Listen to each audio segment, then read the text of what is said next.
Monday Night Football, Steelers, Dolphins.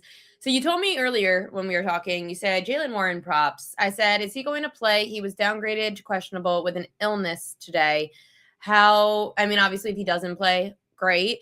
Or you get into the Javonte Williams situation like I got into last night, where for whatever freaking reason, they decided to start throwing the football to a running back I barely even knew existed on the Dallas Cowboys. All of the passing yards and receiving yards, what? To that guy, as opposed to Javonte Williams, because he didn't play for the first quarter. Anyway, you could run into that situation too for Jaylen Warren tonight. Maybe not. How come you're confident in him? Well, earlier in the year, it was a game that was overseas, and I remember this specifically because we do handle that for DFS side of things, and got a notification at like 6 in the morning stating that he was just a emergency scratch. I don't think that that's the scenario I see playing out today at home, in a spot where a month or two ago we had no idea where the playoff spot was going to be for the North. And I do think that now Baltimore wins yesterday. Pittsburgh needs to win to hold that spot because they own the tiebreaker right now. At least week to week, I don't understand a world like Jaylen Warren would have to be hospitalized in order to miss this game. So that's my status on that. Though we have seen this before where he doesn't play and Gainwell gets 25 touches and looks really, really good. So I know that the Vegas lines, prize picks included, has the receiving stuff edge Gainwell, and that makes sense. If you look into how they run their offense, it makes sense from that angle. I just think in prime time, we've seen Warren look really good from this longest rush reception angle. He's cleared a longest rush in every game at the market currently. And in the 3 primetime games, he's also caught a double-digit yard pass in all 3 of those games. Like you said at the beginning of the stream, I'm not worried about weather in this game. We'll talk about that from other angles, but in regards to this, I think it's all systems go. I guess my one concern outside of the illness, which again, I think is a minor concern for me, is the fact that the Dolphins just have been really good in terms of they're allowing like 2.1 yards per carry to running backs over the last 4 weeks. So you could see some inefficiency issues. I do like the longest reception over the longest rush if we're looking at it from that angle. I'll keep ranting, but any thoughts on am I believing too much in this Warren stuff, or is the media giving us too much hype on this illness? He didn't fit into anything that I was looking into. He wasn't in any categories I was diving into, so I didn't really look too deeply into Jaylen Warren. And then of course the PTSD I have from last night and Javonte Williams with his stupid shoulder that he ended up rushing for like 80 yards anyway. That bothered me. So I stayed away, but I like the handicap of it.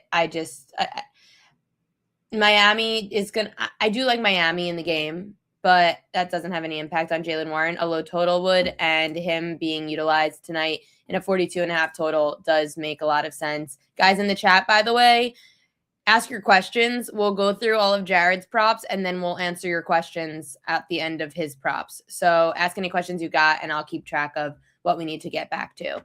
Achan, over his longest rush, I feel like the common consensus amongst all the public, they're going to give it to Achan because Miami hates letting Tua throw in the cold weather. Is that something you're handicapping? Yeah, I mean, it goes beyond, like, the headline will be Tua's terrible in the cold, and that's, a great headline because I'm over it. Because it's so, well, yeah, it's extremely like, I don't care anymore. Like, we know this. Me either. And I also know that like everything points towards Pittsburgh smashing in this. Like, I think what I saw earlier, and you can call me if you know what I'm talking about, because I might not get this exactly right, but I think something like the last 5 or 6 games that Tua has played in under 40-degree weather, he's lost by an average of 19 points in the game, which is an incredible stat. And obviously has been really, really bad and in those spots. So on top of that, you take all of that out and don't even worry about it, because we saw last week on Monday, the entire world was not on Justin Herbert, and they were all on the Eagles, and the Chargers won that game. And so I will throw all that stuff out and just say Miami, they don't want to pass right now. They have the fourth highest rush rate in the league at 43%. They have the fifth lowest pass rate over expectation as well, minus 5%. It's not a spot where they're going to go out and say, Tua, win us this game. They are going to play balanced. They are going to rely on their skill players. And obviously, Devon Chan is one of the best skill players in football. So lots of really, really low markets for Tua here. Like he hasn't he's gone 4 games in a row without attempting 24 passes. He's gone 4 games in a row without completing 16 passes. Like those are those are Phillip Rivers type markets there for Tua. And he's fallen under 175 passing yards in 4 straight games. Miami, they have I think that they're probably like 1 game from being eliminated from playoff contention, but they're 6-7. And it's not like they're terrible. They're going to want to try to go at 500. Like you're right there. Yeah. And if you're Mike McDaniel, like this is your job. If you finish 500, it at least gives you a little bit more of a wiggle room there. And Tua as well. Like at some point, you got to move on from that situation. So while I think that that's all well and good for them to try and win this game, they also just need to know and be smart about how they want to win this game. And by winning this game, that you're not having Tua drop back 30 times in this spot. So I think they're going to want to do a lot with Devon Chan in the screen game. I like what we're looking at there. I just think at this point, and the reason I sent you the longest rush was not only has he done it consistently, which is like 5 or 6 in a row here, but he has 5 or also 6 in a row, like in games overall or in road games. Here, let me just grab this for you. He has, let's see, 22 plus yard rush in 5 straight games, 7 of those last 8. That's not a home road thing. That's just over the last 5 to 6 weeks here. The Steelers have allowed the most yards on the ground to running backs in the NFL over the last 4 weeks.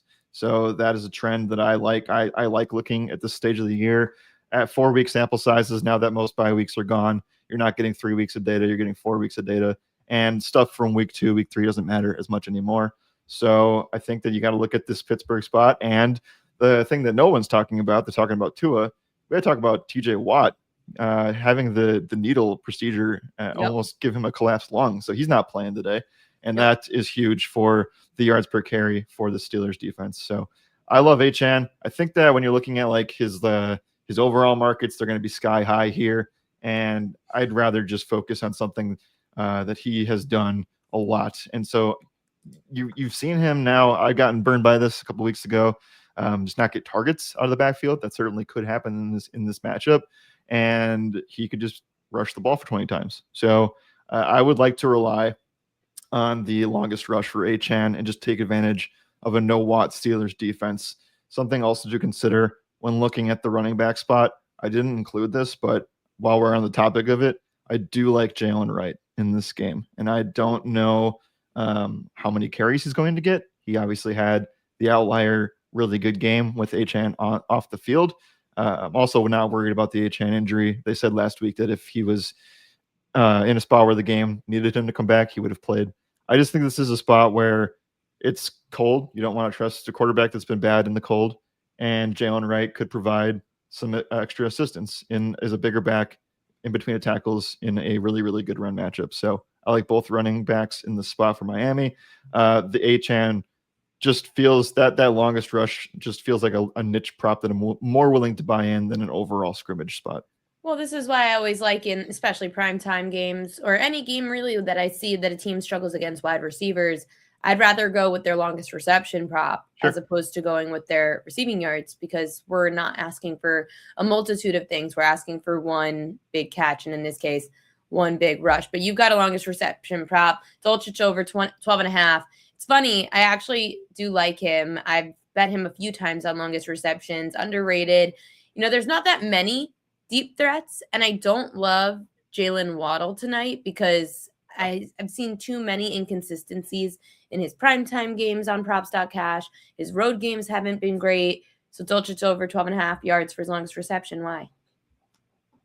Yeah, so what we're seeing here is we are seeing Waddle in a relatively, like the Steelers have fixed their secondary at least a little bit to a point where the stats are relatively middling. So when you're when you're mentioning that inconsistency, I see it, and I don't trust Malik Washington as well. So what we're seeing here is that when Achan's not getting involved in the passing game, we are seeing the tight ends, both Darren Waller and Dulcich, act as this third wide receiver for the Dolphins. So if we're focused on lower average depth of target stuff, which I think we are in this spot, I do like Waller to a certain degree, but I do think that Dulcich can be used as this guy over the middle that benefits from, the main linebackers focused so much on Achan. Dulcich is kind of able to find a mismatch that he likes, and they've been able to exploit this. They have had Dulcich go over his longest reception at this market in all but one game he played for the Dolphins this year. That first game, he had 0 targets and 0 receptions, so it won't show up on the box score, but he has played 6 games for this team, and 5 of them have gone over this 12.5 longest reception number. I was looking for somebody because I saw on Props.cash, weirdly enough, the running back position has actually gone over their longest reception prop the most against the Steelers. Achan just wasn't winning me over on a longest reception prop.